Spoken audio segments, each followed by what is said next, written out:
दुपारी रश्मिताई त्यांच्या खोलीत झोपल्या होत्या. कोणीतरी जोरजोरात दार वाजवत होतं, त्यामुळे त्यांची झोप तुटली. त्या रागात बडबडत म्हणाल्या, अरे, एक तर म्हातारपणात झोप लवकर येत नाही आणि झोप लागलीच तर सुखाने कोणी झोपू पण देत नाही. या महाराणीला माहीत आहे ना मी झोपले आहे, तरी पण जाऊन दार उघडत नाही. असं म्हणत त्यांनी त्यांच्या सुनेला श्वेताला आवाज दिला आणि म्हणाल्या, अगं, बहिरी झाली आहेस का? कुठं मेली आहेस? जाऊन बघ दार एवढ्या जोरात कोण वाजवत आहे. आवाज देऊन पण सून आली नाही, म्हणून त्या स्वतः दार उघडायला गेल्या. दार उघडल्यावर समोर त्यांच्या मुलीला सुमनला बघून म्हणाल्या, अगं, तू अचानक यावेळी कशी आलीस? काय झालं? तुझ्या तोंडावर 12 का वाजले आहेत? आईला बघता सुमनने रडायला चालू केलं. हे बघून तिची आई घाबरली.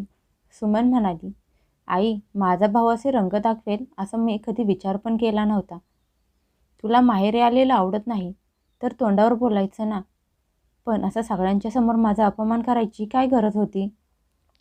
मी तर विचार केला होता की तुमच्या घराच्या आसपास राहिले तर घरी येऊन जाऊन राहीन, पण वहिनीने सगळ्यांच्या समोर माझ्या इज्जतीचा तमाशा मांडला.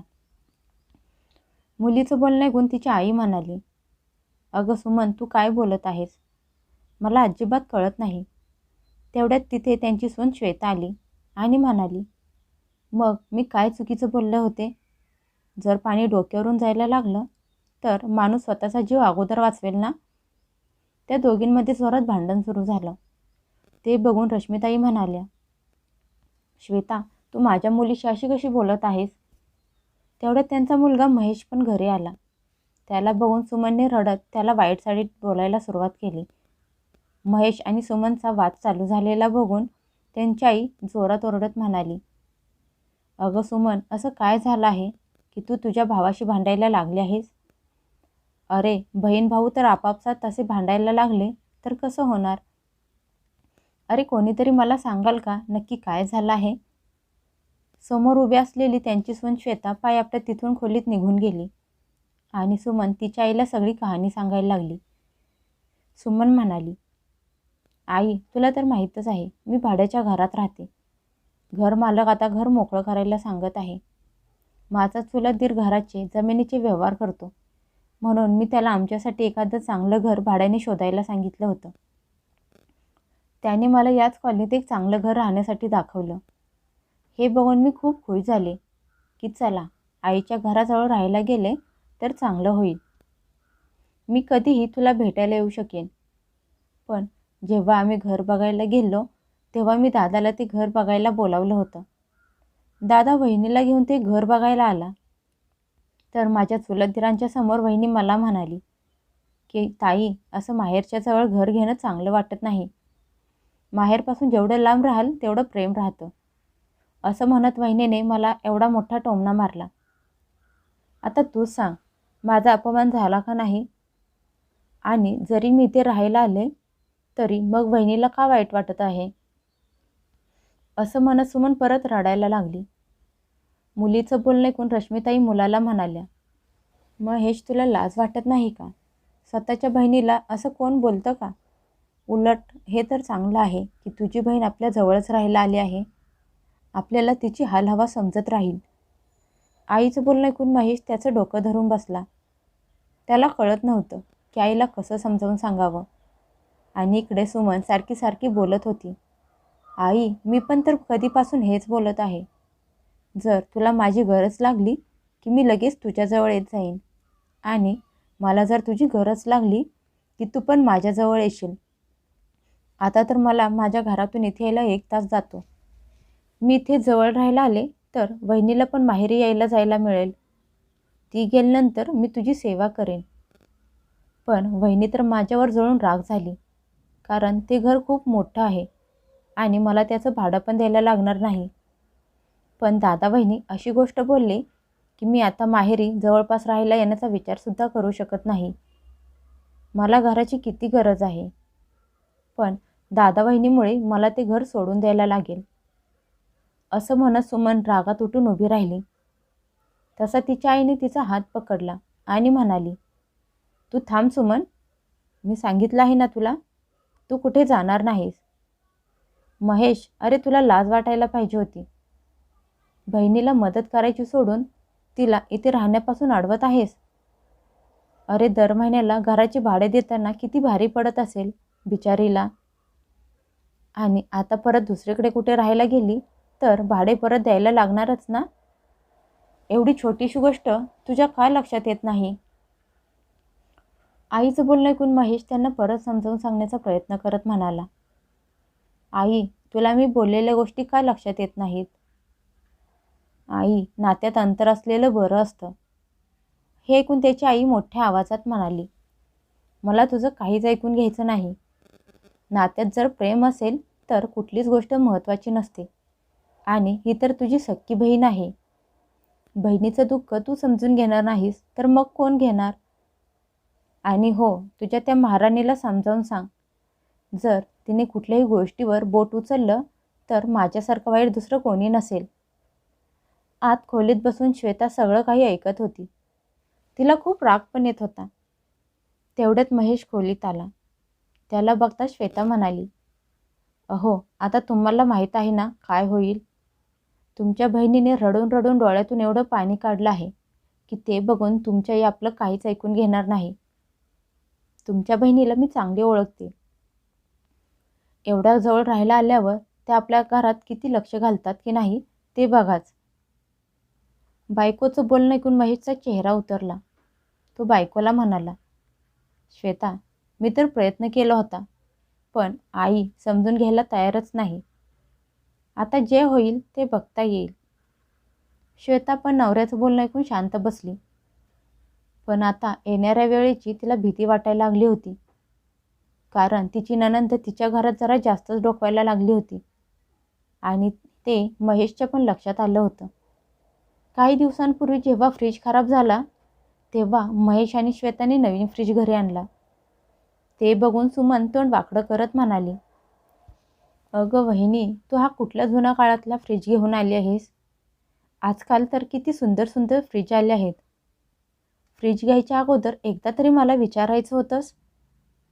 हे ऐकून तिची आई म्हणाली, अगं सुमन, तुला सोड, तिने साधं मला पण विचारलं नाही आणि दोघं जाऊन गुपचूप नवीन फ्रीज घेऊन आले. घरात आणल्यावर मला समजलं.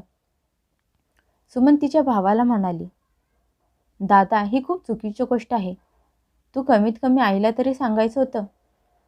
दुसऱ्यांना गोष्टी शेअर केल्या तर अजून जास्त चांगली माहिती मिळते. मी तर म्हणते तू हा फ्रीज बदलून टाक. हे ऐकून महेशला राग आला. तो रागात म्हणाला, सुमन, तुझं हे प्रत्येक वेळेचं आहे. तू तुझ्या घरात एखादी गोष्ट आणली तर मी तुला विचारायला येतो का? पण नाही, तुला तर नेहमी इथे आमच्या घरात काही ना काही बोलायचं असतं. अगं, मला फ्रीज विकत घ्यायची अक्कल नाही का की तू मला सांगणार आहेस? महेश एवढंच बोलला होता की त्याची आई पण त्याच्यावर भडकली. त्या म्हणाल्या, महेश, ही कुठली पद्धत झाली बहिणीशी बोलायची? हे तर जरुरी नाही ना की तुला प्रत्येक गोष्टीची माहिती असेल. सुमन बरोबर तेच बोलत आहे. तो जुन्या पद्धतीचा आहे. काहीतरी काढून काढून तो बदलून टाक. महेश म्हणाला, आई, असं होत नाही. सुमन लगेच मध्येच म्हणाली, दादा, कोण म्हणाल होत नाही? मी तुझ्यासोबत येते म्हणजे सगळं होईल. हे बघून श्वेता म्हणाली, महेश, तुमची बहीण जरा जास्तच लक्ष देत आहे. त्यामुळे आपल्या घरात उगाच वाद होत असतात. आणि तुम्ही जर त्यांचं ऐकायचं बंद केलं नाही तर असंच होत राहणार. त्यांचा एक पाय सासरी तर एक पाय माहेरी असतो. त्यामुळे दोन्ही घरात भांडणं चालू असतात. हे सगळं त्यांच्या घरात अगोदर झालं होतं. म्हणून त्यांची इच्छा नव्हती की सुमन त्यांच्या घराजवळ राहायला यावी. श्वेता म्हणाली होती, आता तुम्हीच बघत राहा. तुमची बहीण आता इथेच पडीक असणार. आणि अगदी तसंच झालं. जशी सुमन त्यांच्या तिथं राहायला आली तसा तिने तिच्या आईला फोन केला आणि म्हणाली, आई, वहिनीला सांग माझ्या घरी येऊन माझी जरा मदत करायला. घर शिफ्ट करणं सोपी गोष्ट नसते. आणि वहिनीला सांग येताना जेवण बनवून घेऊन यायला. मुलीचा फोन ठेवून रश्मिताईंनी लगेच सुनेला आवाज दिला आणि म्हणाल्या, श्वेता, तुला सुमनने तिच्या घरी मदत करायला बोलावलं आहे. आणि हो, जाताना जेवण बनवून घेऊन जा. श्वेताची आत्ताच घरातली कामं करून थकून जरा आराम करायला बसली होती. हे ऐकून तिचं डोकं खराब झालं. तरी पण तिला नंदेसाठी जेवण बनवायला लागलं. जशी ती टिफिन घेऊन नंदेच्या घरी पोहोचली तशी सुमन म्हणाली, वहिनी मी खूप थकले आहे, आता तू सांभाळ. हे ऐकून श्वेता डोळे मोठे करून तिच्याकडे बघत राहिली आणि बोलणार तरी कशी की मी पण घरातली कामं करून थकले आहे. नाईलाजाने श्वेताला नंदेच्या घरातली कामं करायला लागली आणि सुमन आरामात फोनवर बघत बसली. संध्याकाळी श्वेता घरी आली. तिने चहा बनवला आणि तिच्या सासूला म्हणाली, आई आज मी खूप थकले आहे, त्यामुळे रात्री जेवणात फक्त खिचडी भात बनवणार आहे. हे ऐकून तिची सासू तोंड वाकडं करत म्हणाली, मला नुसता भात खायला आवडत नाही, मला रात्रीच्या जेवणात भाकरी लागते. असं कर, तू माझ्यासाठी 2 पराठे बनव. हे ऐकून श्वेताला खूप राग आला, पण तिने विचार केला की असं केलं तर भाजी बनवायला लागणार नाही. म्हणून तिने लगेच बटाटे कुकरला लावले आणि पीठ मळून थोडा वेळ खोलीत आराम करायला गेली. तेवढ्यात बाहेरून आवाज आला. तिची सासू कुणाशी तरी बोलत होती, म्हणून ती उठून बाहेर गेली. समोर बघून ती हैराण झाली, कारण तिची नणंद त्यांच्या घरात येऊन बसली होती. श्वेताला बघून सुमन म्हणाली, बहिणी आईने मला फोन करून सांगितलं की तू पराठे बनवत आहेस, म्हणून मी विचार केला की मी पण पराठ्यांचा आनंद घेते, कारण आज मी घरातली कामं करून खूप थकले आहे.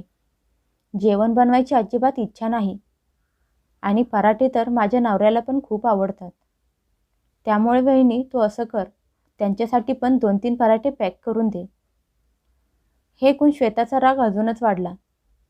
ती मनात म्हणाली, श्वेता आत्ताशी तर सुरुवात आहे, माहीत नाही अजून पुढे काय काय होणार आहे. महेश घरी आल्यावर त्याला सगळं समजलं, तेव्हा त्याला पण खूप राग आला. सुमन घरी गेल्यानंतर तो त्याच्या आईला म्हणाला, आई आता मला एकासोबत 2 घरांचा खर्च उचलायला लागणार आहे का? काय गरज होती सुमनला इथे बोलवायची? एक वेळचं जेवण ती बाहेर जाऊन पण करू शकली असती. त्याच्या आईला ही गोष्ट अजिबात आवडली नाही. त्या रागात म्हणाल्या, अरे महेश, आता तुला बहिणीचे 4 पराठे पण खूप जड झाले आहेत वाटतं, म्हणून तू असं बोलत आहेस. मला माहीत आहे ही सगळी आग तुझ्या लाडक्या बायकोने लावली असणार. माझी मुलगी जवळ काय राहायला आली, त्या महाराणीची नुसती आगाग व्हायला लागली आहे.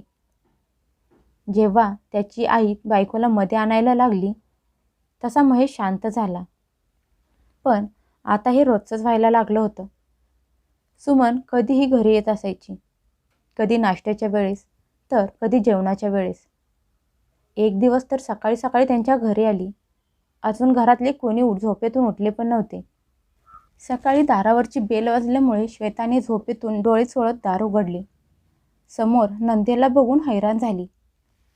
ती म्हणाली, अहो ताई, एवढ्या लवकर? आत्ताशी तर सकाळची 6:30 वाजले आहेत. सुमनने श्वेताला दारातून बाजूला केलं आणि घरात जात म्हणाली, अगं वहिनी, मी सकाळी वॉकला जायला चालू केलं आहे, म्हणून विचार केला की सकाळचा चहा तुमच्यासोबत घ्यावा. बाकीची सगळी झोपली असतील, पण मला माहीत होतं तू उठली असशील. श्वेताला तर खूप राग आला. ती म्हणाली, बेल वाजवल्यामुळे मी झोपेतून उठले आहे आणि दार उघडायला आले. तुमचा दादा रात्री उशिरा घरी आला होता, त्यामुळे झोपायला उशीर झाला होता. त्यामुळे आज मी लवकर उठले नाही आणि मी तर सकाळचा चहा पित नाही. हे ऐकून सुमन सोफ्यावर बसून म्हणाली, असू दे गं बहिणी, आता मी घरी आलेच आहे तर चहा पिऊन मगच घरी जाते. त्यामुळे माझा पण चहा बनव. थांब, मी त्यांना पण फोन करून इथे चहा प्यायला बोलावून घेते. तू त्यांचा पण चहा बनव. असं म्हणत सुमनने तिच्या नवऱ्याला फोन करून बोलावून घेतलं. श्वेता चहा बनवून बाहेर घेऊन आली. तोपर्यंत तिची सासू खोलीतून बाहेर आली आणि सकाळी सकाळी मुलीला घरात बघून त्यांचा चेहरा आनंदाने खुलला. काही वेळाने महेश पण बाहेर आला. सगळे गप्पा मारत बसले होते. एवढ्या वेळात श्वेताने 2 वेळा चहा बनवला होता.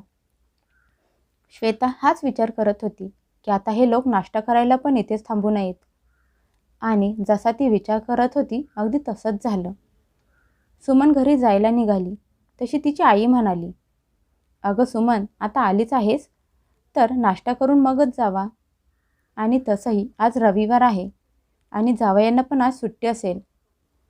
हे ऐकून सुमन हसत म्हणाली, आई तू बरोबर बोलत आहेस. खूप दिवसापासून पॅटीस खायची इच्छा झाली आहे. हे ऐकताच तिच्या आईने लगेच सुनेला पॅटीस बनवायची ऑर्डर दिली. मनात नसताना पण आंघोळ करून श्वेताला या सगळ्याची तयारी करायला लागली. सगळे नाश्ता करत होते तेव्हा सुमन म्हणाली, आई सगळ्यांना एकत्र नाश्ता करताना बघून छान वाटतं आहे ना. आता मला तुला रोज रोज भेटता येतं आणि आता बघ आपण एकत्र नाश्ता करत आहोत.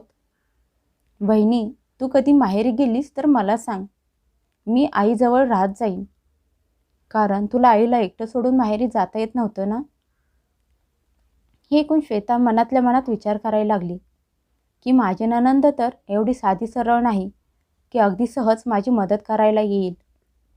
यामागे नक्कीच काहीतरी कारण असेल. खोलीत गेल्यानंतर श्वेता नवऱ्याला म्हणाली, अहो आपण तुमच्या बहिणीची परीक्षा घेऊन बघूया का. त्या बोलत होत्या ना की मी माहेरी गेल्यावर त्या तुमची सेवा करतील. मग मी असंच करते, मी माहेरी जाते. हे ऐकून महेश म्हणाला, ठीक आहे श्वेता, तू माहेरी जा. दुसऱ्या दिवशी श्वेता सासूच्या समोर नवऱ्याला म्हणाली, अहो आज तुम्ही ऑफिसला जाताना मला माझ्या आईच्या घरी सोडा. कारण आता मला मागे आपल्या घराची काळजी करायची गरज नाही. कारण ताई आपल्याजवळ राहायला आल्या आहेत. हे ऐकून तिची सासू म्हणाली, हो हो तू जा, आरामात माहेरी जा. आता मला तुझी काहीच गरज नाही. माझ्याजवळ आता माझी मुलगी आहे. माझी मुलगी माझी येऊन सेवा करेल, उलट तुझ्यापेक्षा जास्त करेल.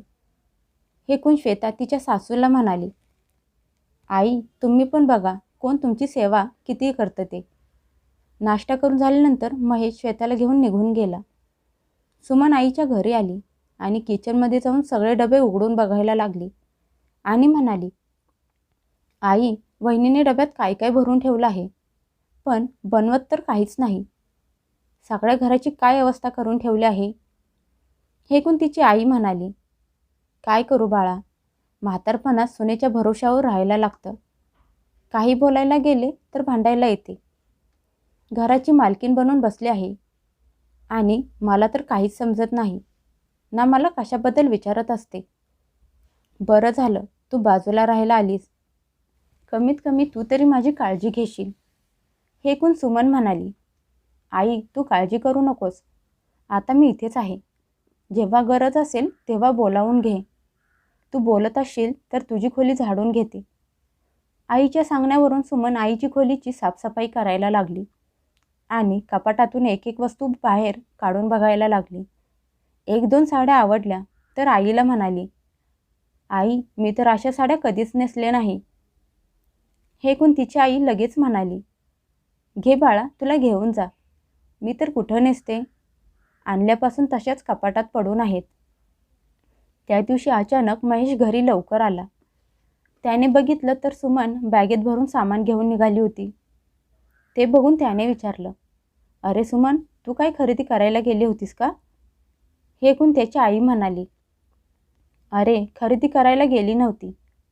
माझ्या काही साड्या होत्या ना ज्या मी वापरत नव्हते, त्या तिला दिल्या आणि आज तिने किचनची सफाई केली तर काही सामान निघालं जे सुनबाई वापरत नव्हती.